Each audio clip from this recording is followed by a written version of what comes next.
What's up, folks? It's your boy DT 2.0, and this gaming laptop is your current gaming laptop's worst nightmare. Yes, I'm talking about the one you just purchased that's still within the return period. It's gonna have you thinking. Stay tuned and I'll explain.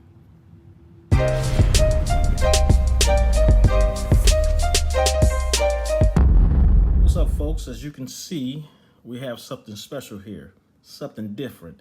This is the MSI GE66. I've been waiting to try out this computer for a while. Best Buy had it, and I was thinking about getting it before I got the Alienware, which is over here looking jealous. And then they sold out, and they were sold out for a good minute. But now recently, they got them back in stock. So I was able to go to find one locally that was in stock, and it was the absolute last one. So this computer is really popular. Even if you go online, if you see how many reviews there are of this laptop compared to any other laptops they have on it over there, the MSI computers have the most reviews. They did have a card on the inside of the thing that gave you a little incentive to give a review, but that doesn't mean you necessarily have to have a good review. So a lot of positive reviews. It's over 4.5 stars on Best Buy. So naturally, I had to try it out. All right, I'm not a real gamer. Let's just put that out there. All right, I'm just started experiencing these computers for the last couple of months. The only reason I knew about the Alienware was because about 15 years ago, I had a friend of mine that had one, and I thought it was the coolest shit ever with the glowing head in the back. And I wanted one until I went searching and saw how much he paid for it. Something to the tune of $3,500. No. In the early 2000s, that was a lot of damn money, and I wasn't trying to hear it. So I went through my entire deployment with my fake Jake HP Pavilion, whatever I had at the time, just doing my music and not trying to push any games into it. I think the only game I really played on it was Tiger Woods' PGA Tour, and they don't even make that no more. So here we are again, 15 years later, and I've evolved into moving slowly away from those consoles that you see back there, and I'm really liking what's out there right now. I'm really liking the graphics of these laptops and computers nowadays, and I have a little bit more money because I'm a little bit more older, or a little bit older. So far I've tested the Razer, the Alienware, and the Lenovo Legion 7i, which actually started me making these videos, and now I have the MSI. And I can tell you this, just like the Razer and the Alienware, I love the fact that they, for the most part, they focus on gaming, right? I know Alienware is now a subsidiary of Dell because they bought them out years ago, I think like 2006. But for MSI and Razer, when they came out, it was all about the games. And that's what I like, right? So I wanted to try it out. They do have their Creator Series out right now, which piqued my interest because of the sleekness and the look and cold steel look of it. But for the most part, I wanted to try one of the most popular computers, laptops that they have out right now, this one. So let me take you on this venture of temptation. So y'all know the routine. Quick spec rundown, and then I'll give you my likes or my loves, my likes, my dislikes, and then my concerns. All right, so let's do the spec rundown. This is the Core i7 10750, the 6-core chip, 32 gigabytes of RAM, and 1 terabyte of SSD hard drive space. The RAM and the SSD are upgradable and or replaceable in this computer, which the Alienware does not give you that option, right? The RAM is actually soldered on the board, as well as the Wi-Fi card, where the Wi-Fi card in this one, I think it's the Killer 6, you can pull it out if it goes bad and replace it with another one. You can't do that on the Alienware. So if it breaks, I have to sit it in to get fixed and probably have to get somebody to replace the motherboard, which probably costs me a lot of money. Where this one, I don't have to do that. Change out the RAM or change out the Wi-Fi card and I'm good to go. So that's just something to consider if you're trying to decide between these two computers. Other than that, this has the NVIDIA GeForce RTX 2070 Super, none of that Max-Q bullshit. This is the full mobile version of it. If we look at the side, we have the USB-A port and a USB-C port and a mic and a headphone combo jack. Moving around the back, we have the mini display port, another USB-C port, Ethernet, HDMI, and then the proprietary power jack. And then Here on the right side, you have 2 more USB-A ports and a full size, not the miniature in the Alienware over here, a full size SD card slot. So that's it. All right, no, at least while it's closed, no flashiness, no brashiness, just for the most part, this cool, and I'll turn it around so you can see this cool dragon logo that's not painted on it, that's actually raised. So pay no attention to the shininess. I didn't take the plastic off the top yet, right? Got kind of OCD on the fingerprints. I'll take it off soon, but that's it. So what do I think about the build quality? This thing is built and looks in the color of a tank, right? It kind of reminds me of a Ferrari or a Lamborghini. Which one? With the dragon logo instead of the horse here. And in the back, if you look at the back, it looks like the exhaust of a Lamborghini, right? I don't know. I don't have enough money to buy a Lamborghini, so I wouldn't know. But to me, it looks like that with these angles in the back around the hinge. And basically it looks like a car. Where with the Alienware, it goes with the name. It looks like a spaceship. So good design on both of these, right? This one is a little bit thicker, a little bit chunkier. But for the most part, I do like the way it looks. And I do definitely like this dragon logo here. So the options that I have on this one, this doesn't come in 4K, at least not to my knowledge. This has a 1080p 300 nit 240 hertz, what they call ultra fast gaming display, the fully lit steel case keyboard, and of course, when I open it up, turn it on, begins the flashiness. That light bar, right? You can turn it off. As you can see, I have it customized to my liking, but the light bar is the draw. I mean, I think their motto for this computer is light them up, right? And I think they know what they were saying when they meant that, because this light bar is kind of wow. Again, if you don't like it, but you like the computer and the specs, you can always turn it off. I'll talk about that a little later, but definitely I like the build quality. As you can see, they have the 240 hertz ultra fast gaming display. There is a 300 hertz option out there, but I don't think they sell it in the US, because every retailer I went to and I looked at the specs of it, it had 240 hertz. So I don't think there's a big difference between 240 and 300 with the games that I play. So it is what it is, but I'm liking it. I'm liking it. So here we go with my loves, right? Number one, the screen. Now we just went blank right on cue, but I love the screen.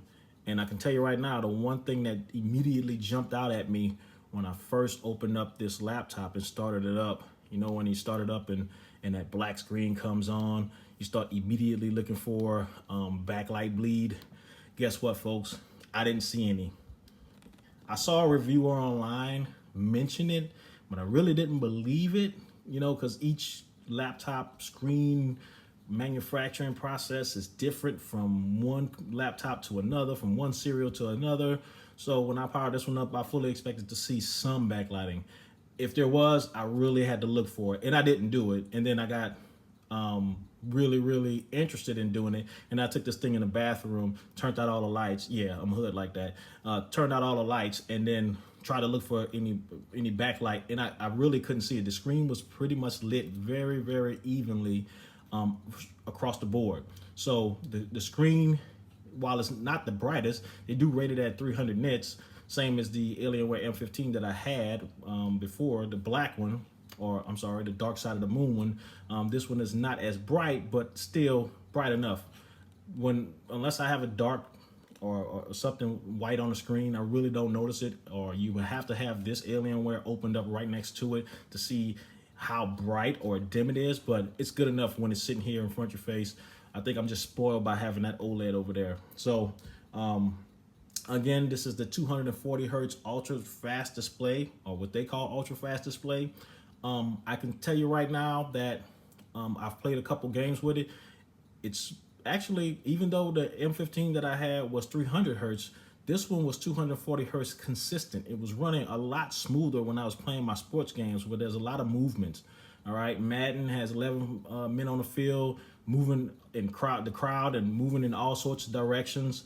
And NBA 2K 20, again, 10 players on the field or on the court with the crowd is into it. It was really, really consistent. I consistently had 100 frames per second when I was playing those games, which was different on when I was playing it on the Alienware. Even on this one over here, where it'll maintain 60 frames per second, but I would have to drop the resolution. But when I hook it up to the monitor that I have over there, the 144 hertz monitor, it'll drop some. Where this one, when I hooked it up to the monitor, the LG monitor that I have, and my TV, consistently 100 frames a second, or 100 frames per second or more. So it was really pretty consistent. So the screen, the graphics card combination, a definite plus. It looks like it has pop right now, but I had to go in there because it was dull when I first opened it up. But I went in there and fudged with the saturation on the Nvidia control panel. They do have their own what they call, let's see, I forgot what they call it. What they call true color, where you can change the profile. But I didn't want to mess with it. I kept it on sRGB, as you can see right here, and just made my adjustments in another program. So I really didn't like what they had here. It's really it really doesn't have that many options to do that. So, but I do like the Dragon Control Center, or the Dragon Center, and we'll come back to that. So definite. Had to make some adjustments because again, I was spoiled with this mug over here. So even though it's an LCD panel, it is clear, it is crisp. When I play my games, does it jump at you like an OLED? No, but that's a damn OLED, right? The technology is different, but it's still satisfying. And it makes my decision that I made with the Alienware over there, right, make me second guess it, just like the intro of my video. So definitely, screen, thumbs up. Love number 2, the build quality. Right, with the exception of the light bar, which is, everybody has their thing with RGB on laptops. You can turn it off, but the build, again, I said it before, reminds me of a car. Reminds me of a Ferrari or a Lamborghini. All the way down to the MSI Dragon logo at the top, which just looks just like the Dragon logo I have on my desktop. So it's very low key and doesn't scream gamer if you turn off this light bar. Right, if you keep it on, then while you're at home, and then when you're out and about, you turn it off, nobody wouldn't know the difference. It's, without it on, it's just a, I can say it, even though I like the build quality, it's just a dull, lame looking, thick, looks like standard issue from work laptop with a little bit of what I called before junk in the trunk in the back. Right, so just like the Alienware and the Lenovo Legion 7i, it does have a little junk in the trunk in the back. Right, I don't mind it, but everybody has their preferences on what they like in their builds. I think they probably did it because they have a little bit more equipment inside on here, and also probably to make more space for air and to keep it cool. So definitely like the build quality. It feels like a tank. Is it as sleek and slim as the Alienware M15? No. Is it sleek and slim as the Lenovo Legion 7i? No. But it has its own look, and I like it because, again, it says, hey, I'm a gamer, because I'll keep this light bar on. But at the same time, if I turn it off, it's straight business. So I do like the build quality. The only hit against the build quality is this light bar is plastic right here. So it feels like it can pop off if I drop this thing. But nonetheless, I like the way it looks, and I expected it to be plastic and not glass. But, I thought it could be secured here a little bit better because, I don't know, it feels like I could just snatch it off. But it's on there tight. There's no seams that I can see, but I like it. Again, this is me with the 80s theme, right? Shout out to the 80s babies out there. Even though I wasn't born in the 80s, I grew up in the 80s, but that's why you have this Miami Vice look that I have going on here, right? Personal preference, and we'll talk about that, personalizing that later on in the video. But definitely, love number 2, the build quality. Love number 3. This thing runs cool. Cool is a relative term, right? What's cool to you? Anything under 100 degrees Celsius? Anything under 90 degrees Celsius? What about 80 or 70? This thing runs amazingly cool, and I can only compare it to the Lenovo, which ran hot, and also the M15, which runs hot, because the one I have there that's pushing that 4K screen runs hot. This thing runs way cooler when I put it in compared to the Alienware Command Center, its cool profile on here. I can game on this thing for a couple hours in balanced mode, and I BS you not, it won't get over 65 degrees. It will not get over 65 degrees Celsius, which is crazy. Now, I haven't tested it with the extreme, but I haven't played a game to make it to have a need for it to go to extreme, right? It runs my games smooth. It runs my games consistent across the board, and it stays cool. I don't know what they've done. I think we already know it's the extra space that they have in the inside, but what else is going? The fans turn on. They're not too loud. They're not as loud as the Alienware, but at the same time, they keep this thing pretty cool, right? Again, do I need to run a benchmark test to try to push the CPU to its limits? No, because I have no need to, right? I get it. We have other reviewers out there, and I'm not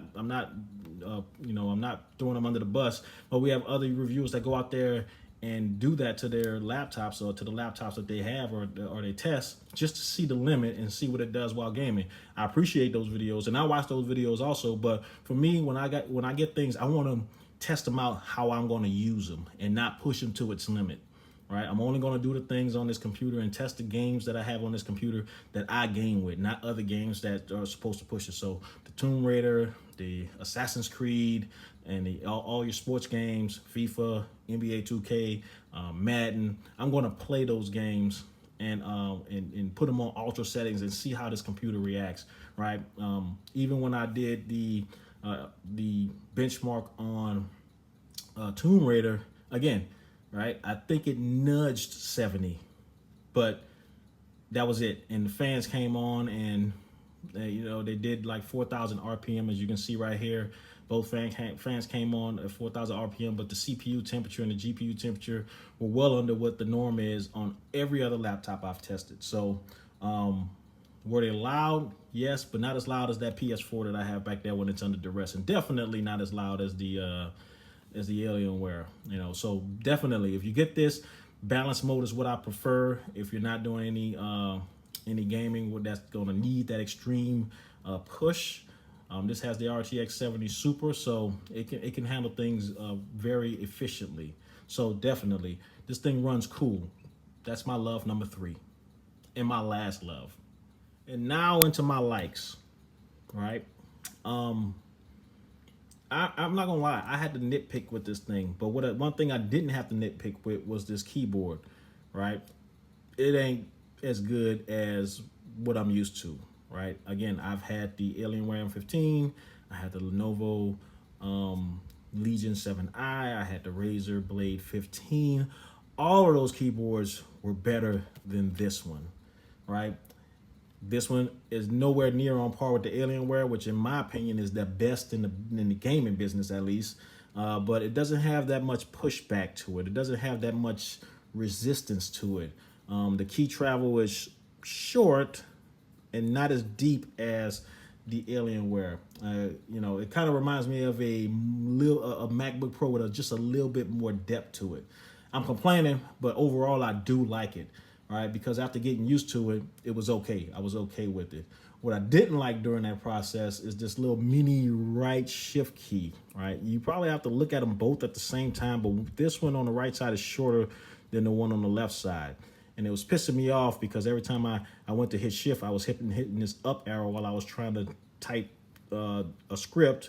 And if I'm not looking at the screen, I'm just typing in the sentence above it. And I look at the screen and it looks like I was typing in Russian or some shit like that. So it was really pissing me off, and I really had to tame my right hand keystrokes in order to you know, in order for me to not to make any mistakes. And I had to keep looking at the screen to make sure that it didn't jump or I didn't make a mistake and hit the up arrow. So definitely, I think they just need to redesign this keyboard altogether, right? Altogether, I think they need to redesign it. I like the shortcuts they have up here. There's one for the fans to come on. There's one to turn on the gaming mode. There's one for airplane mode, and of course turn off the touchpad. So I really like that. And then of course there's a shortcut here, the function key, which is oddly small, and the control key, which is oddly small. But I see what they were going with this, where they have the volume up and down and screen brightness up and down right next to it. So it's easy for me to be typing and then, oh snap, let me turn it up, and then I can just take my right hand and just turn it up and down instead of hitting the function key over here and then going up here. I get what they were doing, but I think they could have done better. But I still like it overall. Touchpad, it's okay. It's not as smooth as the Alienware M15. Definitely not as smooth as the Razer Blade, which in my opinion, as far as Windows computers, and I'm talking any Windows computer, probably the best in the business. The best in the business. And that's because it feels exactly, and frankly, it looks exactly like a MacBook Pro. Even the speakers on the side, you know, on each side of the keyboard, the ginormous touchpad, you know, the keys and the key travel. It was just a MacBook Pro. The color, because I had the silver version. It just looked like MacBook, and I liked it, right? But it's okay. I don't think it's glass. I guess I got to look that up. It feels like it, but again, it's not as smooth. It's still responsive, don't get me wrong. So when I scroll up and down with it, when I'm not using the mouse, it's still as responsive as any other laptop I've had. So you know, but I'm so used to the Alienware and then the Razer, and of course I've been using MacBooks for the last 10, 12 years. So I'm very new to this, coming back to Windows computer again. It took me a while to get used to the new Windows, which is older, everybody else out there. So touchpad, definite like. I might have complained about it before, but I like the light bar, right? Different than the Alienware, where the light bar, or what they call, I forgot what they call it, or the lights are in the back, which means it's for everybody else to see. With the MSI computer, this is for you to see, right? When I turn on the Alienware and I start changing the color of the head and then the racetrack lights in the back, nobody's looking at that except, you know, my family members when they walking up and say, "Oh shit, look, cool, that's cool looking." You know, I turn around for a minute, look at it, or when I get up and walk away and then walk back to it, I can see it, but it's not for me. It's for everybody else, right, to see. This one, I can see it, and I like it, right? Again, I like that I have all the options to change the color. I like that that it's different, and I like that it's fairly bright at night, right? It'll light up your desk when it's just sitting in there and it's dark. But this is the only lights, with the exception of the keyboard, that are on this computer. So again, as you can see, my Miami Vice 80s vibe to it, but it took me a while to learn how to change this because that Steel Series software they have in here, it ain't easy. You have to play with it for a little bit. But after giving it about an hour, I was able to go in there and configure it the way I like it. The keyboard was a little bit easier to configure, but I'm spoiled because the Razer Center and the Alienware Command Center were way easier and user-friendly. Is that MSI's fault? No, because this is controlled by Steel Series. So they make the software, where Alienware and Razer, they make their software. So I get it. So I'm not blaming that on MSI, right? But it's not part of Dragon Center, right? So the light bar is good. The light bar is very functional. It's a little cheap looking, but again, if you didn't want to have it on, you can always turn it off, and so you can look business-like in front of your friends. I don't care, right? Look at it, you know, look at me. You can judge me or whatever. I don't care. I'm going to have it on the colors that I want when I want. So it is what it is. But definitely the light bar, I like it. And my last like is what I've been having on the screen for the last few minutes, or since this review started. Consumer review, not technical review, started, is the Dragon Center. I like it, right? Is it on par with the Alienware? No. But it does give you the same information and more, right? It's not all flashy. They don't have everything flashing around the back. You know, it's just a little bit transparent or opaque, because you can still see some of the desktop in the background. But it's very informative in this monitor option, right? CPU usage, GPU usage. As you can see, I have it unplugged right now. GPU is not even getting touched, right? Fans, one fan just came on. Wi-Fi is not getting hit up. Those options, I don't see those I don't see those as detailed in the Alienware, nor did I do it in the Razer. So this one has a little bit more info, right? I was a little worried at first because I'm not used to seeing fan 1 and fan 2. I thought they both came on together, right? So when I turned this thing on and I was gaming, and I wasn't gaming, I was just surfing the web, I saw just fan 1 on and fan 2 was at 0 like it is right now. So I got a little worried, right? There's something wrong with my computer. Why is this fan not on? Why is the GPU not showing any usage? And I got graphics on the screen, right? It's switchable, but I had to do a little bit of research online, and I found that, hey, the fan will kick on when the GPU starts getting stressed out, right? And as soon as I fired up a game and started using it, of course, fan 1 and fan 2 started kicking up dust. So if you get this and you see fan 2 is not on and you're just doing light browsing, no gaming, fan 2 is going to stay off and save battery power, which this thing gets thumbs up on battery power. I haven't tested it, but if I put it in battery extreme mode, it's been said to last 4 or 5 hours, or what they call super battery right here. Super battery mode. It's been known to last 4 to 5 hours. So definite, Dragon Center is definitely very informative. What the fuck am I saying? As you can see, you can customize the gaming modes for each game that you have installed. This one automatically recognized I had Assassin's Creed Odyssey installed. You can hit the gaming mode options, and I can select, system performance, true color, mystic light, and then I can disable the touchpad when I start up that game, right? Or I can just turn it off and then make my own adjustments, or have it default to the system settings. If the game doesn't show up, then I can manually add a game. User scenario. This just changes your extreme performance, balance, silent, super battery, and then user.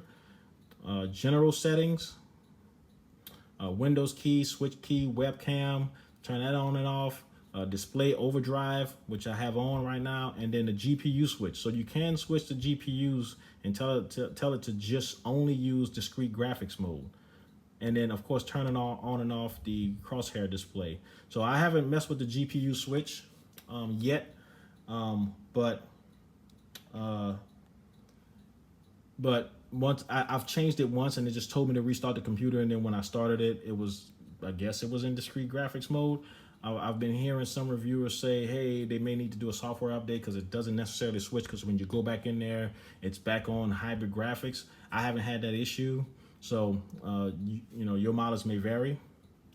We've already seen this monitor page, right? The specs, fans, the SSD, LAN, Wi-Fi, power plan. Right now it's on balance. CPU temperature, GPU clock, VRAM clock, and GPU temperature, right? Your disk usage, and then of course your memory, and then you can hit free up memory. True color, we've seen that. And then of course they did some things that kind of crosses over into what NVIDIA does, gaming highlights. No, I'm not messing with that. I'd rather use something that's been tried and true, and that's NVIDIA GeForce software, which I don't necessarily use anyway. The only reason I use it is to have the frames per second in the upper right hand corner to make sure that my computer is maintaining its frames, and if I need to adjust any graphics settings. So definitely Dragon Center is definitely useful. So that's my last like. Now on to the unfortunates. So my unfortunates or dislikes. What do I not like about this laptop that has great build quality, awesome screen, unique light bar. It runs cool. It's fast. Number one, the speakers absolutely suck. You know what? They suck. I'm talking suck, like worse than an iPhone, worse than a Galaxy, worse than the cheap iPhone 5. They absolutely suck. You know what, right? And if there was anything that would bring me to not like this computer, are the speakers. Could you use headphones? Yeah, right. Most people use headphones because either the speakers are bad or they can't stand the sound of the fans. I don't mind that, right? But coming from a MacBook Pro, the Razer, and even the M15 over there, all of those speakers were outstanding, right? They weren't the best because they are all three are slim and sleek, so there's only so much you can do with the speakers. But I thought this one would have a little bit more oomph to it, since it has a little bit more oomph to it, right? It doesn't. They're downward facing, and then there's some perforation on the side, and it sucks. It just sucks bad. If I can play it, let's see if I can play. Let's go to my page.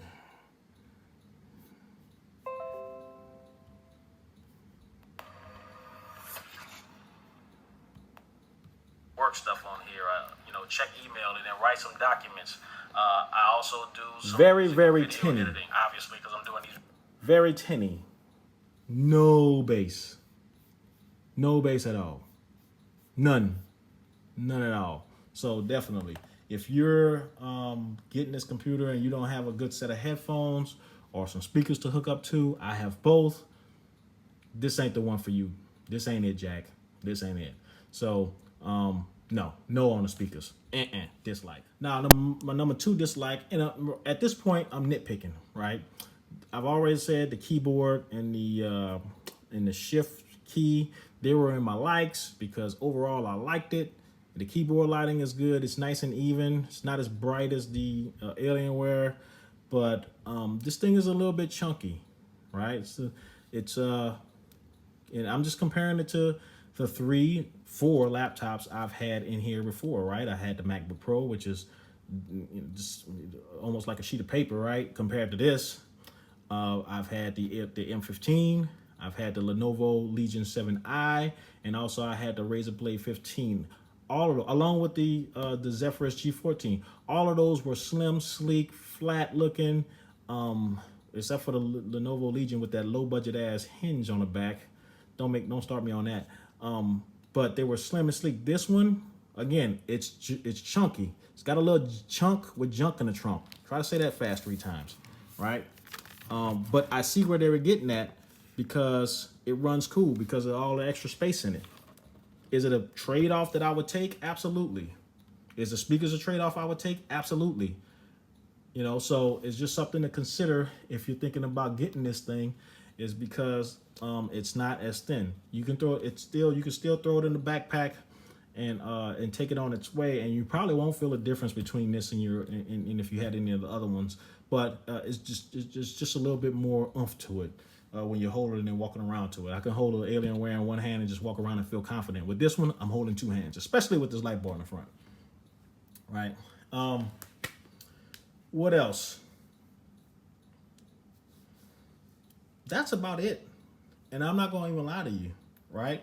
I could put the shift key in my dislike section along with the function and control, but I wanted to keep the keyboard overall in my like section because I didn't dislike it because it wasn't a deal breaker, right? Just like this power button up here at the top, right?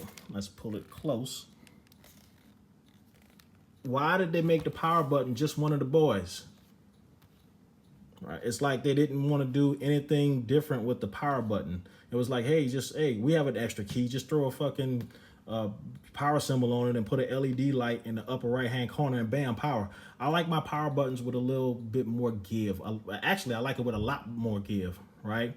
I like it with brighter. I like it separated from the rest of the keyboard so I can know where it is. If I'm sitting here typing and I go to hit the delete key, which is right next to it, I may make a mistake and hit the power key and put this mug to sleep, which will definitely piss you off. So they just need to, I think they just need to redesign the keyboard, give it a little bit more give, separate some things. I wouldn't mind smaller arrow keys. I know some people complain about the size of the arrow key. I don't.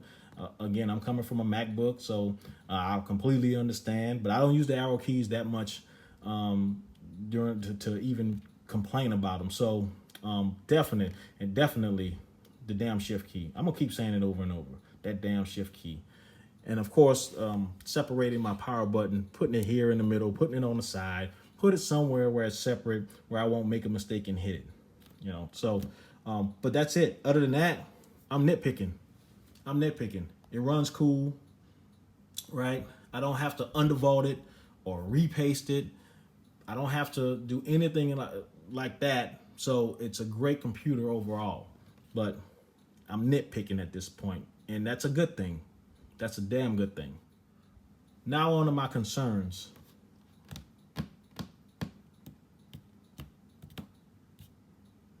You hear that awkward silence? I can say reliability or customer service, but I haven't had this laptop or any other MSI laptop or computer long enough to even comment on those.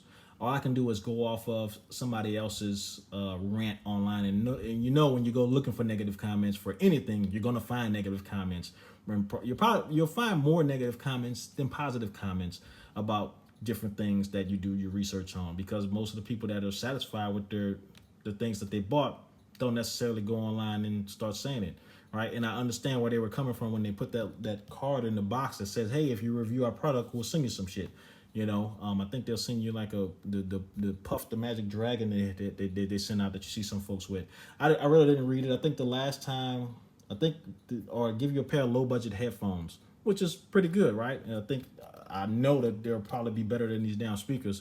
But hey, submit a review, send us a link, upload your receipt, get the extended warranty, and then we'll send you a set of headphones. Not a bad deal. Not a bad deal for free. For free 50.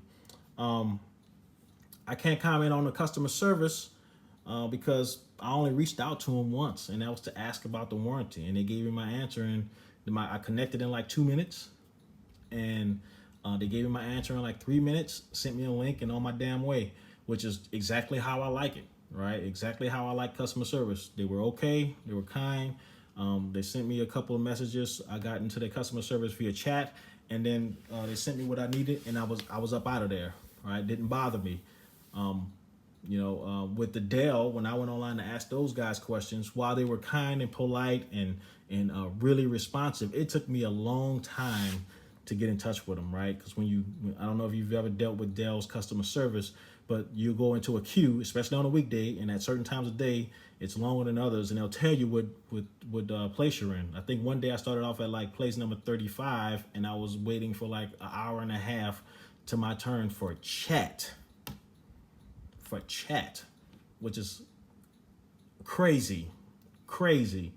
But I waited it out. I got my questions answered because I wanted to test out their customer service. And again, once I got in touch with them, they were just fine. Same as with this MSI. So that's all for my concerns, right? I can't comment on reliability or customer service, but those will be my only ones. I'm not concerned about the screen. I'm not concerned about the keyboard.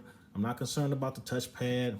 I'm not concerned about the light bar, no matter how how it feels. It is plastic, but what else is it going to be? I'm not concerned about those things. I like them. So those are my concerns. So how does this thing game under duress? So right now I have powered up NBA 2K20, last year's version. I have it at obviously the max resolution, full screen, anti-aliasing, sitting at 8. Refresh rate 240, and then overall quality is ultra, right? So let's play a little bit of NBA 2K. I'm gonna cheat a little bit because I got that 2000s team, but as you can see in the upper right hand corner, you'll see the frames per second as I play, and right off the bat, look at it, just maxing out at 240, right? Normally when it goes to Cutscenes, it goes to half of the max frame rates that you can do. As you can see, it just dropped and dropped again. So it'll go, you see bouncing around. But once the game starts up, it'll kick right back up. So nice and smooth gameplay. And this thing is this game is clear AF. I play it all the time. My favorite team is Pelicans, of course. But as you can see, it looks like you're playing a real basketball game. Fans have kicked up. I don't know if you can hear it, but they're doing their thing. It doesn't bother me. I'm quite content. Sounds like my air conditioning's on. Actually, it's lower than my air condition, but you know, I'm gonna do the Kobe thing. R.I.P. Kobe.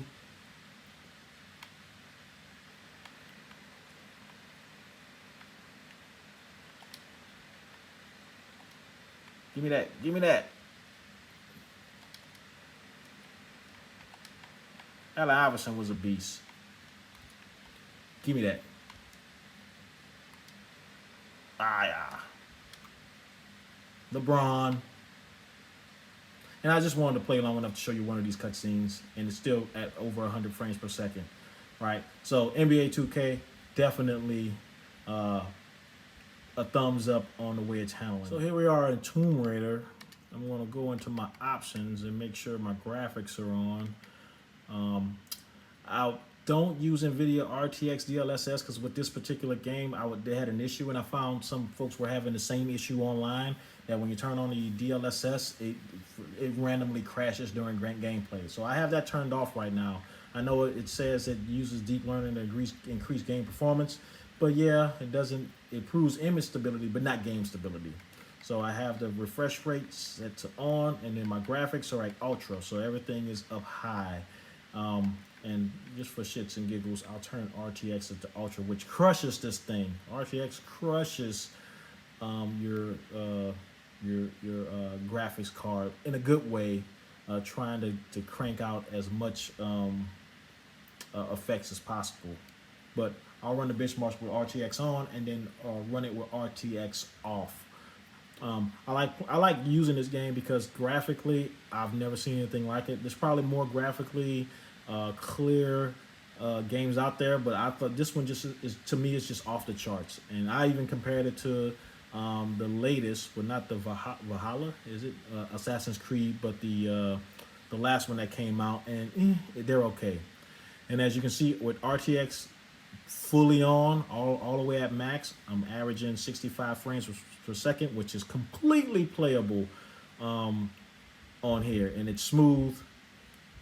And I think this scene in the game probably uses the ray tracing the most because of those LED lights in the back, or neon lights in the back, and all of the lighting from the fireworks and the candles and everything like that. But as you can see, no hiccups, none at all. Even the water. Look at the water that they have in the pond right there. So completely playable at fully maxed out graphics. Everything ultra. RTX all the way up to ultra. It's either that or you'll do the shadow quality. I thought this one was this scene right here uses a lot of ray tracing. Obviously, you can see it drops down to 40 something. But if I dropped RTX down to medium or low, it's still better than the shadow, or I'm sorry, the shadow quality. But as you can see, 40 frames per second, still smooth, still completely playable, no issues to me. And as you can see, I just fired up Assassin's Creed, and then I ran the benchmark on Tomb Raider a few more times, and as you can see, my temperature is only at 64 degrees Celsius. It did tap 80 for a second, and I mean like a millisecond, but then it immediately dropped back down to the high 70s, and then now it's back in the 60s just a minute or so after closing out. So again, never saw 90 during the whole process. Never saw 90 during the whole process. So do I recommend the MSI GE66? Absolutely. Absolutely. I started this video saying this laptop will have you looking at your other laptop that's still within the return period side-eyed. And it would have your current laptop jealous and looking at you side-eye, because it knows that there's something better out there. It knows that it needs to pick up its pace. It knows it needs to do some things better than it does just to compare with this laptop. This is a good laptop. From the short time I've had it, it's been great. I haven't had any issues with it. And I love the fact that it runs cool, because I'm not concerned about the innards, right? Is that a word, innards? I'm not concerned about the innards. I'm not concerned about anything in there getting too hot to where it'll fail because it keeps hitting 100 degrees Celsius and then throttling it back down. I don't have to worry about throttling, right? This thing in balance mode will not go past 70 degrees Celsius. My games don't have a need for past 70 degrees Celsius, or for the CPU to operate past 70 degrees Celsius. So I absolutely recommend this laptop, right? And yes, it's a little chunky, got a little junk in the trunk, but with a laptop, gaming laptop these days don't, or popular ones don't. But I do recommend this computer. The price I paid for it, and I should have said this at the beginning, it was $2,200 before taxes. You can catch this thing on sale, or if your birthday coming up and Best Buy sends you that 10% off scratcher or certificate. So if you're not registered with Best Buy, yeah, they got your personal info, just your name, your address, and your birthday. But when your birthday do come around, they do send you that 10% off anything on their site or at their store. All right. I didn't use mine. I already used mine. My birthday was last month. I already used mine on something else. I used it on my LG monitor that I have over there. That review is coming. But you catch it on sale and get a good deal on it, because it's absolutely worth the money, especially with 10% off that I paid for it, because it cost the same price as the M15. It was actually cheaper than the Razor, because I think the Razor was $100 more, not on sale. But this has better specs, right? The Razor blade had the 2070 Max Q. This one has the 2070 Super. The M15 has a Super and has the 32 gigabytes of RAM, but I had to configure that and get that delivered from China, right? If you bought the one at Best Buy, it would cost $50 less than this.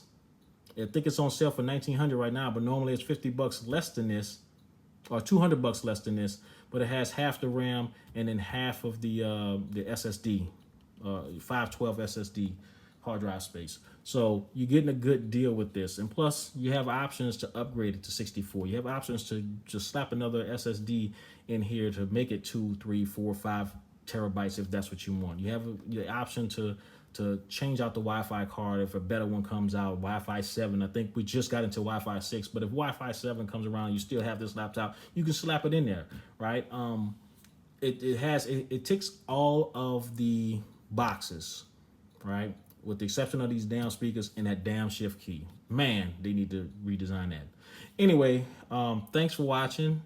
Again, I didn't think that I would be making these videos right now, but it is what it is. I kind of enjoy it since I have a lot of dead time with COVID going on and I'm in temporary quarters. So if you like it, hit a thumbs up, subscribe, I guess. Wasn't really looking for subscribers, but since people are, it gives me motivation to make more of these videos. And of course, my favorite part about doing these videos is I get to buy more shit. So with that, peace, take care.